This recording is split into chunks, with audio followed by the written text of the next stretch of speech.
लेकिन आप सोच करके देखिए कि करोड़ों करोड़ लोग यहाँ पर पूरी तरीके से जो है आते हैं और उसके बाद जाते हैं।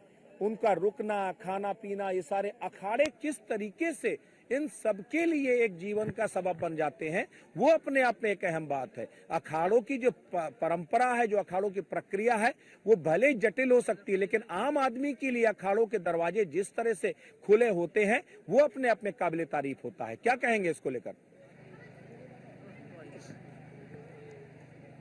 देखिए, बिल्कुल ज़ाहिर तौर पर आपने बिल्कुल सही कहा है कि जो अखाड़ों की संस्कृति है और अखाड़ों के दरवाजे जो आम श्रद्धालुओं के लिए हमेशा के लिए खुले रहते हैं, और यही वजह है कि जो आम श्रद्धालु है, जो आम इंसान है, वो भी अखाड़ों में रहने वाले साधु संतों के, नागा सन्यासियों के जीवनों को जानना चाहता है। मैंने देखा है कवरेज करते हुए कि जो अखाड़ा क्षेत्र है, सेक्टर 5 से लेकर सेक्टर 20 तक, जो अलग अलग सेक्टर में बटा हुआ है, जहाँ पर तमाम अखाड़े हैं, जो 13 अखाड़े हैं जो यहाँ पर पहुँचे हैं, उन अखाड़ों में आम इंसान पहुँच रहे थे, आम श्रद्धालु पहुँच रहे थे, ताकि वो ये देखना चाहते हैं कि क्या भले ही जैसा आपने कहा कि एक जटिल जीवन हो सकता है, लेकिन उनसे सीख कितनी मिल सकती है, आप संस्कृति, संस्कारों और सनातनी परंपरा को कैसे अपने जीवन में आत्मसात कर सकते हैं, ये हमें अखाड़े बताते हैं। अखाड़े हमें ये भी बताते हैं कि जब जब धर्म की हानि होती है, तब तब अखाड़े ही धर्म की रक्षा करने के लिए आगे आते हैं, क्योंकि अखाड़ों में रहने वाले साधु संतों के हाथ में अगर एक हाथ में माला है तो दूसरे हाथ में भाला है, यानी कि शस्त्र और शास्त्र दोनों में ही निपुण होते हैं। अखाड़ों में रहने वाले साधु संत शास्त्रों के जरिए वो सनातन धर्म के प्रचार प्रसार में अपना जीवन गुजार देते हैं, अपना गृहस्थ जीवन त्याग कर वो सन्यासी जीवन में आ जाते हैं। और जब धर्म के ऊपर कोई संकट आता है तो फिर वो शस्त्र उठाने से भी पीछे नहीं हटते हैं, क्योंकि इस तरह की जो बातें कि भले ही कोई भी क्यों ना करता रहे, लेकिन अखाड़ों की अपनी एक संस्कृति रही है, अपनी एक परंपरा रही है। अखाड़े ये भी सिखाते हैं कि हम कैसे सनातनी बने और कैसे अपने सनातन धर्म को हम जीवित रख सकें, और कैसे हम सनातनी परंपरा को सर्वोपरि और शिरोमणि स्थान पर हम पहुंचा सकते हैं। और उस शिरोमणि स्थान पर पहुंचाने के लिए हमें सबसे बड़ी बात यह है मोहसिन, ये जो अखाड़ों की संस्कृति है वो अपने आप में अद्भुत है। वो केवल संस्कृति के रक्षक नहीं है, सनातन परंपराओं के रक्षक ही नहीं है, बल्कि ये इतिहास इससे भरा पड़ा है कि जब जब राजा महाराजाओं नवाबों को जब जब जो है उनकी आन बान शान पर, उनके राज्य पर खतरा मंडराया, तब तब इन अखाड़ों ने हिफाजत की है। इतिहास बताता है अखाड़ों का कि न जाने कितने नागा सन्यासियों ने अपना बलिदान किया है अपने राज्य को सुरक्षित करने के लिए, आतताइयों से लड़ने के लिए। तो ये अखाड़ों की परंपरा रही है। इसीलिए आदि गुरु शंकराचार्य ने जब अखाड़ों का जो है विधान किया, तब उन्होंने कहा कि अखाड़े केवल शस्त्र और शास्त्र दोनों से सुसज्जित होंगे। यानी एक हाथ में, आपने भी कहा कि एक हाथ में माला है तो दूसरे हाथ में भाला है।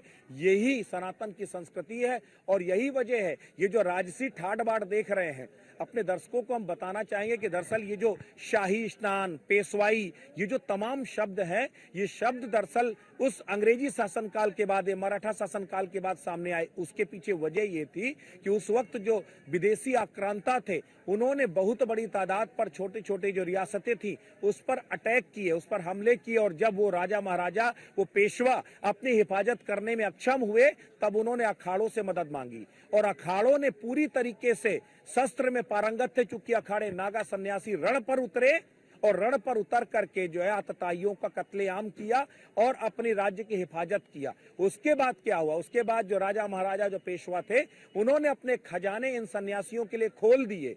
अपने अपने जो छत्र थे, अपने जो सिंहासन थे, अपने जो इनके रथ थे, इन सबों को इनके साथ लगा दिया और कह दिया जाइए आप स्नान कीजिए, पूरे राजसी ठाट बाट के साथ कीजिए। तभी से ये रवायत शुरू हो गई, तभी से ये जो शाही स्नान का नाम दिया गया। दरअसल वो शाही अंदाज में जब राजा महाराजा अपने पूरी सुविधाओं को जो है संतों के लिए, इन नागा सन्यासियों के लिए समर्पित कर दिए, तब वो शाही स्नान बना। लेकिन अब जाकर के, चूंकि वो दरअसल वो एक मुगलई सोच को दिखाता है, वो बताता है शाही अंदाज, इसीलिए उसको बदलकर अमृत स्नान किया गया, क्योंकि वाकई में ये अमृत स्नान ही है।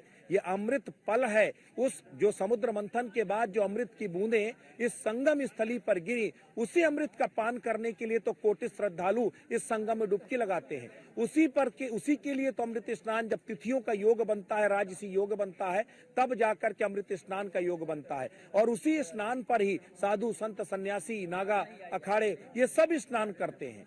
तो इसीलिए इसका नाम अमृत स्नान दिया गया है, ताकि जो अमृत स्नान के लिए इस अमृत पल के साक्षी बन सके और इसको लेकर के जो है वहां पर दान किया गया है। तो ये अपने आप में अहम है। इसीलिए मैं कहता हूं कि सनातन संस्कृति समझने की जरूरत है। सनातन एक सोच है जिसको समझने की जरूरत है, जो है इसको पहचानने की जरूरत है कि सनातन सिखाता क्या है। सनातन विश्व कल्याण के लिए है। अखाड़े विश्व कल्याण के जो है उस मंगल कामना के लिए जो है पूरी तरह समर्पित है। उस पूरे विश्व को समेकित करने के लिए, सामाजिक समरसता की मिसाल पेश करने के लिए है। और ये महाकुंभ उसी का आयोजन है। दूर देश से श्रद्धालु जब किसी अखाड़े में आता है, किसी साधु संत के पास जाता है, तो क्या कोई साधु संत पूछता है कि बताओ तुम्हारी जात क्या है, तुम्हारा धर्म क्या है? वो तो कहता है आए हैं आप, आइए और आप जो अखाड़े में जाकर भोजन ग्रहण कीजिए और जहां जगह मिले वहां जाकर के सो जाइए। आपको सामाजिक समरसता की इससे बड़ी कोई और मिसाल मिलेगी क्या? ये वो तस्वीर है।